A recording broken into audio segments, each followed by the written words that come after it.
നമസ്കാരം. നമ്മുടെ ജീവിതത്തിൽ വലിയ മാറ്റങ്ങൾ കൊണ്ടുവരാൻ കഴിയുന്ന ഒരു പുണ്യ സമയത്തെക്കുറിച്ചാണ് ഇന്നത്തെ വീഡിയോ. പുരാതന കാലം മുതൽ ഋഷിമാരും ജ്ഞാനികളും ഒരുപോലെ പ്രാധാന്യം നൽകുന്ന ബ്രഹ്മമുഹൂർത്തം. എന്താണ് ബ്രഹ്മമുഹൂർത്തം? ആ സമയത്ത് എഴുന്നേറ്റ് നമുക്ക് ലഭിക്കുന്ന ഗുണങ്ങൾ എന്തൊക്കെയാണ്? നമുക്ക് നോക്കാം. സൂര്യോദയത്തിന് തൊട്ടു മുമ്പുള്ള അതീവ പവിത്രവും സവിശേഷവുമായ സമയമാണ് ബ്രഹ്മമുഹൂർത്തം എന്ന് വിളിക്കുന്നത്. ഹൈന്ദവ വിശ്വാസപ്രകാരം ബ്രഹ്മം എന്നാൽ ജ്ഞാനമെന്നും മുഹൂർത്തം എന്നാൽ സമയം എന്നുമാണ് അർത്ഥം. അതായത് അറിവ് നേടുവാൻ സ്വയം തിരിച്ചറിയാനും ഏറ്റവും അനുയോജ്യമായ സമയം. സൃഷ്ടിയുടെ ദൈവമായ ബ്രഹ്മാവ് ഉണർന്നിരിക്കുന്ന സമയമാണിതെന്നാണ് പുരാണങ്ങൾ പറയുന്നത്. പ്രപഞ്ചത്തിലെ പോസിറ്റീവ് ഊർജം അതിൻ്റെ പരമാവധിയിൽ നിൽക്കുന്ന സമയമാണിത്. അതിനാൽ ഈ സമയത്ത് ചെയ്യുന്ന കാര്യങ്ങൾ പെട്ടെന്ന് ഫലം നൽകുമെന്ന് വിശ്വസിക്കപ്പെടുന്നു.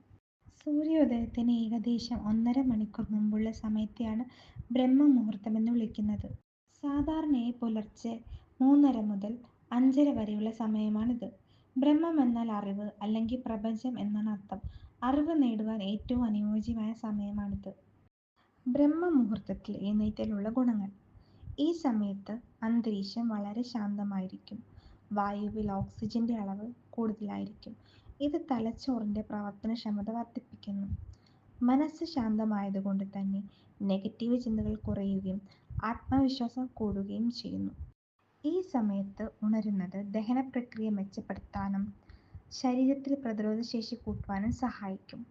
വിദ്യാർത്ഥികൾക്ക് പാഠഭാഗങ്ങൾ വേഗത്തിൽ പഠിച്ചെടുക്കുവാനും ആത്മീയമായ താല്പര്യമുള്ളവർക്ക് ധ്യാനിക്കാനും ഏറ്റവും മികച്ച സമയമാണിത്. ബ്രഹ്മമുഹൂർത്തത്തിൽ എഴുന്നേറ്റ് മന്ത്രങ്ങൾ ജപിക്കുന്നത് മനസ്സ് ശാന്തമാകുന്നതിന് കാരണമാകും. ഇരട്ടി ഫലങ്ങൾ അതുമൂലം ലഭിക്കുമെന്നും വിശ്വസിക്കപ്പെടുന്നു.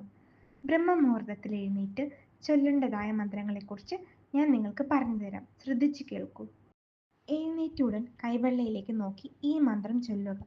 കരാഗ്രേ വസതി ലക്ഷ്മി, കരമധ്യേ സരസ്വതി, കരമൂലതോ ഗോവിന്ദ, പ്രഭാതേ കരദർശനം. അതിനുശേഷം കട്ടിലിൽ നിന്ന് നിലത്തേക്ക് കാല് വെക്കുന്നതിന് മുമ്പായി ഭൂമിദേവിയോട് മാപ്പ് അപേക്ഷിച്ചുകൊണ്ട് ഇത് ചൊല്ലുക. സമുദ്രവസതി ദേവി, പർവ്വതസ്ഥാനമണ്ഡലി, വിഷ്ണുപത്നി നമസ്തുഭം, പാദസ്പർശം ക്ഷമസോമേ. ബുദ്ധിശക്തിയും ഏകാഗ്രതയും വർദ്ധിപ്പിക്കുവാൻ ബ്രഹ്മമുഹൂർത്തത്തിൽ ഗായത്രി മന്ത്രം ജപിക്കുന്നത് വളരെ വിശേഷമാണ്.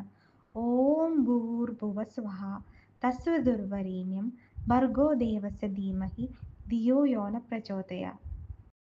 ബ്രഹ്മമുഹൂർത്തത്തിൽ ആരോഗ്യത്തിനും ആയുസ്സിനും ഭയനിവാരണത്തിനും ഈ മന്ത്രം ചൊല്ലുന്നത് ഉത്തമമാണ്.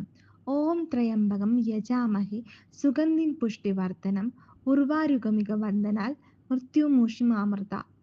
ഈ മന്ത്രങ്ങൾ ചൊല്ലിയ ശേഷം മറ്റുള്ള പ്രഭാത കൃത്യങ്ങളിലേക്ക് കടക്കാവുന്നതാണ്. ജീവിതത്തിൽ വിജയിച്ച പല വ്യക്തികളുടെയും വിജയരഹസ്യം അവരുടെ അതിരാവിലെയുള്ള ഈ ശീലമാണ്. തുടക്കത്തിൽ അല്പം പ്രയാസം തോന്നുമെങ്കിലും തുടർച്ചയായി 21 ദിവസം ഇത് പരീക്ഷിച്ചു നോക്കൂ. മാറ്റം നിങ്ങൾക്ക് തന്നെ അനുഭവപ്പെടും. ഈ വീഡിയോ ഇഷ്ടപ്പെട്ടെങ്കിൽ ലൈക്ക് ചെയ്യാനും ഷെയർ ചെയ്യാനും മറക്കരുത്.